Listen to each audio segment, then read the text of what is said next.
The Big 12 is not near as good at basketball as we've all been implying. So the experts say. This is Locked On Big 12. You are Locked On Big 12, your daily podcast on the Big 12 Conference, part of the Locked On Podcast Network, your team every day. Some idiocy is so infuriating that it becomes hilarious. Drake Toll, 2024, February 1st.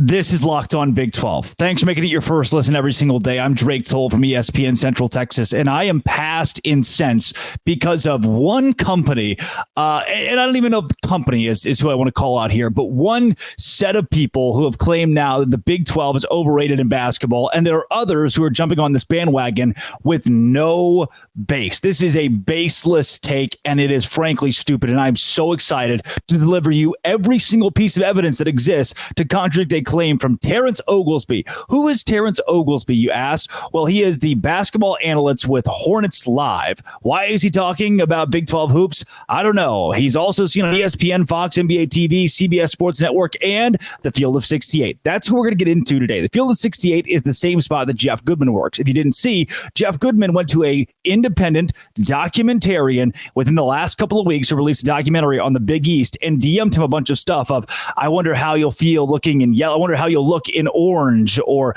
basically Goodman insinuated this guy's going to prison for making a documentary about the Big East, and Goodman showed that he's just not that good of a dude. Like, he's not a nice guy. And then instead of apologizing for it, he made this video that just didn't apologize for it and honestly made it even worse. Like, put the gun down, put the shovel down at some point. Jeff Goodman just came out and said, hey, everyone, I'm not a nice guy. I sent really mean DMs to someone who is faceless, who is nameless, who just made a documentary and did a damn good job doing it to bring some sort of light to the Big East. And then in light of all this, Field of 68 backing Jeff Goodman and the sleazy thing that he did comes out and now is ragging on the Big 12. It's like, at some point, dude, can I peel the curtain back a little bit? I look at the Field of 68 on YouTube because it's a big YouTube channel. It's a big podcast, and I'm not usually here to demean other podcasts. I don't ever demean other shows. There was that whole beef with the Monty show. There are other media outlets out there that are in competition with me. I don't care. I love the 10-12 network. I watch 365 Sports. I go at Heartland College, Pete Mundo. I don't always agree with those guys, but I watch them and I support them. Field of 68, I look at some of their YouTube stuff, some of their numbers, and think, probably what you get coming to you when you have takes like this, that the Big 12 is overrated. I look at the numbers and think, something obviously is not going right. People are obviously not watching the way they should. And the reason why is takes like this, that the Big 12 is overrated, and that now that's something they want to latch on to, and that the group over there thinks that they can say that and get away with something that has no base to it. Can I give you some stats, figures, and numbers? The first being this tweeted by Jamie Plunkett. The Big 12 is overrated is a debate that's happening today as people look at non-conference strength of schedule. The Big 12 quad one record, 12-16. Not great, is it? Let me read you the others. Big East, 13-15.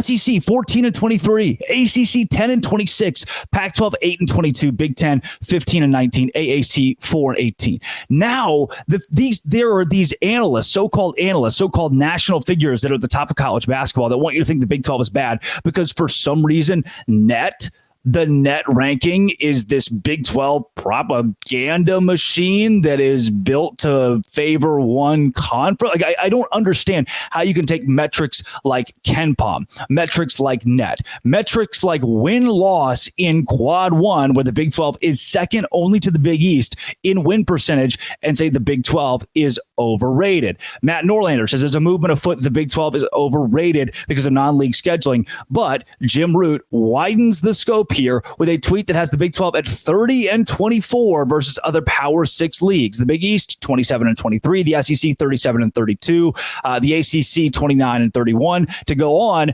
the Big 12 has the highest win percentage against other Power 6 teams. Those are two metrics that I've just given you. That is win percentage against quad one teams. The Big 12 is second. Win percentage against Power 6 teams. The Big 12 is number one, and we have still somehow built that the Big 12 is overrated. It's the best conference in college basketball. It is the SEC of basketball, and there might be 10 teams from the Big 12 to get into March Madness. Why would there be 10? Let's take a look at net. That is the metric that we basically use to tell you who is going to March March Madness at this point, and there's no way to favor a conference in having this conversation. Moreover, the number one team in America is from the Big 12, and it's Houston. They're a new Big 12 team. Net has existed since before Houston was in the Big 12. This wasn't created just to drive. And by the way, who nationally has been like, yeah, we really got to favor the Big 12? Who's making any money by carrying on the narrative that the Big 12 is the best basketball team and the best basketball league in the country? This isn't something that the talking heads have to push to make more money or get more exposure. The Big 12 does nothing for them effectively. It doesn't bring in the dollars for ESPN as much as the SEC and the Big 10 do in football. That's the main concern. It's not Big 12 basketball. It's football that pushes the needle. But now, somehow, the Big 12 has formed net in its favor. Houston is 1. BYU is 6 in net. Iowa State is 10. 3 of the top 10 teams. And I would argue Iowa State and BYU, you're probably confused why they're up there above Kansas, who's at 13. Can I keep going? At 19, Baylor. At 27, Oklahoma. 29, Texas Tech. 30, TCU. At 33, Cincinnati, who just lost to West Virginia, showing the depth of the Big 12. And at 40, Texas. If you're keeping score at home, I've given you the Big 12's win percentage against Power 6 teams. I've given you their win percentage against Quad 1 teams. I've now given you 10. That is 10 teams in the top 40 net in the country that hail from the Big 12. You say, yeah, well, net skewed for the Big 12. Is KenPom skewed toward the Big 12? Because if I go to KenPom, you see something very similar. Number 1, Houston, 10, BYU, Iowa State at 13, Kansas at 15, Baylor at 18. That is 5 Big 12 teams that make up the top 20. Oklahoma at 22, TCU at 23. We already have 7 in the top 25. Texas Tech at 27, Cincinnati at 29. That is 9 teams in the top 30. Texas at 35, 10 teams in the KenPom top 35. I've given you 4 metrics to show the Big 12 is the best conference in college basketball. I get it. Iowa State played the school for the blind and deaf in the non-conference. That's a point people want to make. I get it. Baylor played DeVry University. I understand. But guess what? Purdue played the same teams. Purdue played Little Sisters. You know? Like the Big 12 is not the only hello? How can you be a college basketball analyst? Look at Jeff Goodman, who's pushing this narrative. Those guys at Field of 68 who are pushing this narrative. How can you be a college basketball analyst and pick out these cupcake games the Big 12 are playing that every other conference, every other major team in America is playing? Houston backed up let me rephrase. Houston backed up a weak non-conference by winning in a strong Big 12. Oh no, Big 12 non-conference was bad. Well, I guess in conference play, we'll never be able to see how an Iowa State could compete with Houston, could compete with Kansas, could compete with Baylor or TCU or Oklahoma, right? There are Big 12 teams that try to soften up to an extent the non-conference. Kansas had one of the best in the country of the Power 6, by the way, who try to soften up their non-conference with the reason being when you get into Big 12 play, it's such a gauntlet that you are tearing yourself apart. And now, we didn't have beef with these talking heads who people don't really pay that much attention to until March comes around.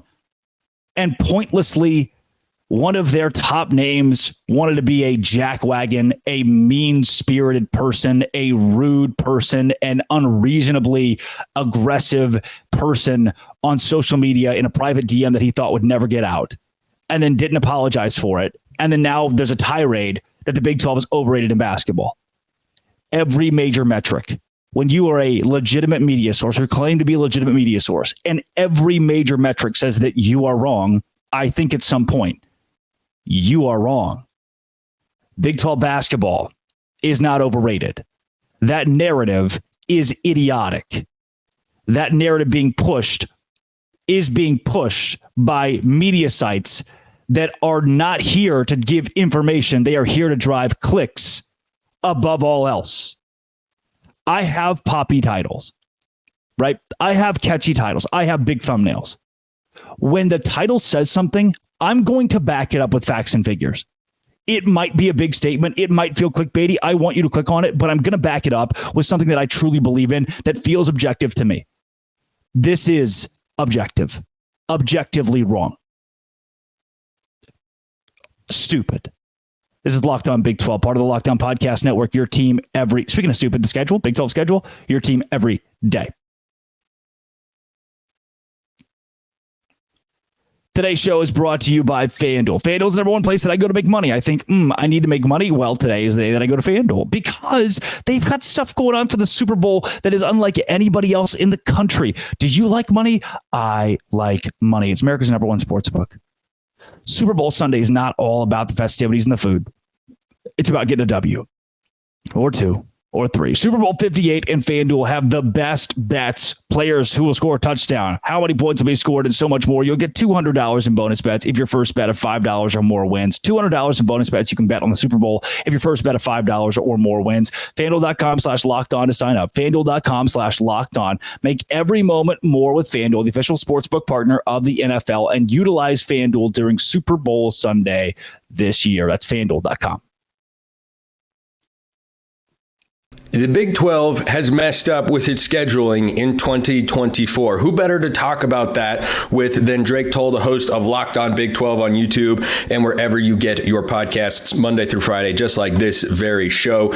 Drake, I am puzzled because I was looking for rivalry week on the Big 12 schedule this year because I look for that in every conference. I also look for who's got a favorable schedule here and there. We might touch on Colorado later. I think they're a really good bet at over 4.5 wins. But what's the Big 12 thinking?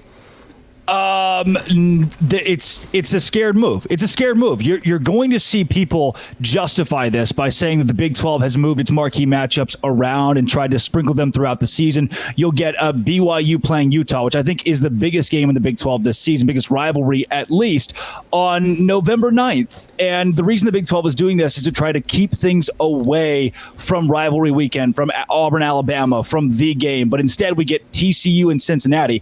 And to me, this delegitimizes what the Big 12 gives you as a product. It is settling to say, okay, we know that the SEC is so much bigger, so much better. The Big 10 is so much bigger, so much better. If the reasoning is to stay away from the big games, well, then you're just saying we're not good enough. You're laying down, you're falling on your own sword and saying we can't compete, so we're not going to attempt to. I believe that the right number of eyes on rivalry weekend could be on BYU and Utah if that game is even on a Friday where a lot of these marquee matchups are played.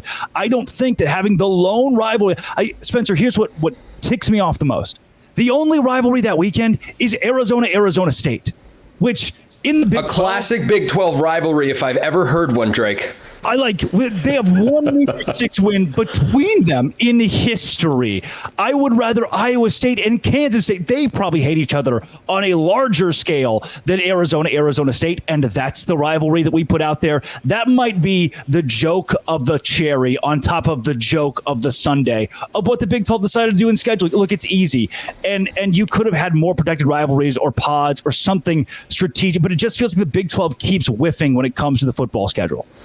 Which is strange because they do basketball so well. Every time I tune into basketball, it's the deepest basketball conference in the country. It seems like they're churning out top 25 matchups every week. Now, they have a very strong conference, I think stronger comparatively than what they've got in the football sphere, and that helps. But it is difficult, right? You lose Red River, you lose Bedlam. Those are big, nationally relevant rivalries, and it's tough to go in that direction. But I do think they need to consider, what is our marquee game? Every conference has one, okay? In the Big 10, no matter which teams come in and out, Ohio State, Michigan, that's your flagship game. Everybody's going to watch that. Yep. The SEC has now got Red River. That's what it was in the Big 12. I don't think the Pac-12 really had one. I think they had a couple, Oregon, Washington, Oregon, USC, maybe little USC, UCLA in there, but none of those were on the same level. And guess what? The Pac-12 is not here anymore. The ACC, Florida State, Clemson, must-watch television. Everybody knows it. Big brands, big game. I think the Big 12 is still working to define itself in that sense. You can only do that when you have big brands and really good, successful programs, which leads me into the next point I wanted to hit with you here, which is, go ahead. I want to touch, Spencer, on your Clemson Florida State take, which I really like that you mentioned that. 15 years ago, nobody cared about that. When Clemson and Florida State were playing, this wasn't a thing. Nobody cared. What created that was consistent winning on the part of Clemson, even more so than Florida State, considering their tumultuous last decade. So when one of those two teams was really good and the other was a powerful brand, that created must-see TV. To me, it shows good rivalries can be crafted over the course of time, over the course of 10 years of legitimate success from one party. Clemson wasn't a power in college football. If Kansas State develops into a Clemson type by 2035, That's a big if. But in that scenario, if they've got somebody built into their schedule they play every year, then we can begin to craft those rivalries in the Big 12. Instead, Brett Yormark balks on that. I think it's for the worse. I think Utah is such a steady, consistent program, and they're going to be at or near the top of the conference every year, especially this season. They're my favorite to win the Big 12 right now. And I wanted to get into this with you because I believe we have differing opinions here. It is my contention the Big 12 is a one-bid league in 2024. I think that over time, that can change. But right now, I think if it comes down to this team's resume and that team's resume and an at-large berth here or there, I don't see the Big 12 team that's going to get the benefit of the doubt from the committee. And this is still going to happen, right? Everyone talks about the playoffs. It's going to be so much better. Teams will actually have access. We're going to have the same debates about 9-3 SEC teams, 11-1 G5 teams, or 11-2 Big 12 or all this sort of stuff. These debates are still going to go on. And I think brand power does, in fact, matter in those particular debates. I think the Big 12 is going to get their conference champion in no matter what. I don't have any reservations about that whatsoever. But after that, I don't see how they get a second team in. Do you? Yeah, so the one thing that does benefit the Big 12 is if we do officially, at some point we have to move to the 5+7 format where it's 5 conference champions and then 7. I anticipate that'll happen. I can't see that not happening. I think it's got to. It's got to. Kirk Schultz be damned. It's got to. And when that day comes, it adds in one more at-large team. That's going to benefit, to me. It obviously benefits a fringe team. Can the Big 12 get that fringe team? The way that it happens, the way that you get 2 in, or even 3. Now, do I think 3 will happen next year? That's a lot. I'm asking a lot there. But the way that it happens is Utah goes 10-2 and misses the Big 12 championship. Utah goes 10-2, and then you have your TCU type, you have your Baylor type from 2021, TCU in 22. I feel like the math gets tricky on Utah 10-2, not in the Big 12 title game. We start talking tiebreakers. If you got one team that's a 1-loss team in Big 12 play, 2 teams that are 2-loss teams, and Utah is 10-2 with an undefeated non-conference. Now you can't keep 10-2 Utah out. Can you keep out another Big 12 team that went 10-3? See, but here's the thing. I think you could. I think 10-2 Utah could absolutely miss the playoff without a conference championship game appearance. Now 11-2 Utah, that's different. 11-2 Utah that does what Oregon did this year. They go 11-1 in the regular season, lose the Big 12 championship game. That could be a path. I do not see 10-2 Utah because I don't think the Big 12 is going to get enough respect nationally to where a team that is not playing for its conference championship is going to get an at-large, because you're going to have 10-2 teams, like just on the surface, 10-2 Big 12 or 10-2 SEC. That's going to be SEC all day, every day, and it's probably going to be that way in the Big Ten as well. That's where my objection comes into. I think it is a pretty narrow and damn near impossible path for the Big 12 to have multiple teams in the playoff this year. The only thing, the biggest saving grace is that the committee has valued the Big 12 over the ACC at times. If that trend continues as you saw this year. Now, look, I think Texas is a different animal. It's tough to consider Texas a Big 12 team. And someone's going to balk at that statement, but truly, that brand transcends the conference, and that helped them get in the college football playoff. I believe that's the case. These are people making these decisions, not the computer, so that brands can get in, so that money can be made. We have seen that this is a money-making business. Will it benefit the Big 12? Will the Big 12 benefit over the ACC? I can't guarantee it, but I do see a realm in which, again, your conference champion gets in as a lock in the new format. What if that's a team that came in at 9-3? We see 9-3 teams in the Big 12 championship. They win it. They go 10-3. The loser falls to 11-2, or even at 11-2. That's where I think it gets dicey. That's where your non-conference can come into play, right? Yeah, and then you're getting to, well, which team is sitting there at 11-2, losing to a 9-3 team in the Big 12 championship game? Who are your quality wins against? Because I feel like the SEC is going to get the advantage there, and I think the Big Ten would have the advantage there. The ACC is closer to equal footing. I think the ACC has got stronger horses at the top. I think once you get to the middle, especially now that Jeff Hafley's gone from Boston College, I take the Big 12 there. I think there are a lot of really, really good teams in the middle. I just don't know if there are going to be enough dominant teams that could win 10-11 regular season games. I think you could go through this Big 12 schedule and have a battle of 9-3 teams. And the thing is, we say that all the time. We say that so often, and then you have your TCUs, you have your Baylors, you have your Oklahoma State every 3 years where you go, and this on paper is probably a 7-5 squad, but the way the schedule falls, they just with somebody like a Texas Tech this year might go 11-1. You look up and you say, do they deserve to be 11-1? I don't know, but they are. And in a situation like that, a la TCU getting in, it's tough to keep that team out. Same as how Cincinnati got in from the AAC. It's just tough to keep that team out sometimes. It can be, for sure. You mentioned Texas Tech real quick. They got a scheduling break in the offseason because Oregon wants to keep the game against Oregon State going. So Texas Tech plays at Washington State instead of at Oregon. I'm not saying Pullman's an easy place to play. It definitely is not, but that's a more winnable game than going to Autzen Stadium in Eugene, without a doubt. Real quick, Drake, before I let you go. Colorado, their win total is posted at 4.5. I love what they have done in the offseason in the trenches on both sides of the ball. They're adding Power 5 starters, guys that are going to be massive upgrades from a season ago. You've got Shedeur Sanders, you've got Travis Hunter, you've got other skill position guys. Over 4.5 feels like it's not going to last until the season begins. No, I don't think that Colorado finishes under 5 wins this year. Now, I said the same thing this last year. After Colorado rattled off a couple of wins, I had them at minus 150 to go over 4.5 games and put the whole mortgage on it. I'm homeless now. So as much as I want to support the Colorado trend, I do think Deion Sanders and company will be better. Who's the best? What is the best roster, Spencer, in the Big 12? It's Colorado. They have the most 4 and 5 stars. They have the best roster talent-wise per 24/7 in the Big 12, the best transfer class now the last 2 years. At some point, to me, I think that has to click. One of the best quarterbacks in this conference, top 3 for sure, if not number 1. There are too many weapons with Colorado for them to finish without going to a bowl game at the very least in this league. I've got them at 6 wins. A Cincinnati game at home, that's a win. Oklahoma State at home, Baylor at home, both of those could be wins. I think Colorado at least goes to a bowl. 4.5 is a joke. I completely agree. I would hammer over 4.5 wins for Colorado. At FanDuel, right? Exactly. At FanDuel. Absolutely 100% at FanDuel. And by the way, go look at their schedule. Go pull up Colorado's schedule for 2024. Tell me you don't see at least 5 wins. I think they're in the 6 to 8 range at a minimum come 2024. Drake Toll, Locked On Big 12 YouTube and wherever you get your podcasts all year round. His inaugural appearance here on Locked On College Football shall not be his last. Drake, thanks so much for stopping by. The people enjoy it. Spencer, always a pleasure.